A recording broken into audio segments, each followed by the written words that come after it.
hirap magpa-schedule ng CT scan, MRI, tsaka yung mga laboratory. Dito sa ospital na ipapatayo natin, hindi na kayo kakahirapan dahil 24/7 available siya kaagad.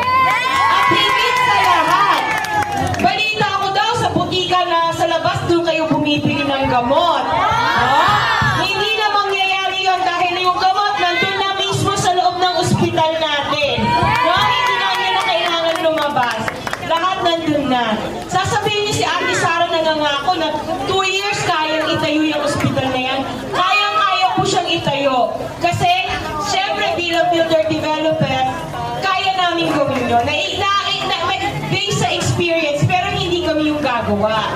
Kasi baka mamaya mabash tayo, no? Daming vloggers. Yan. So, syempre based sa experience natin, sisiguraduhin natin na maganda ang gawa nila. Dahil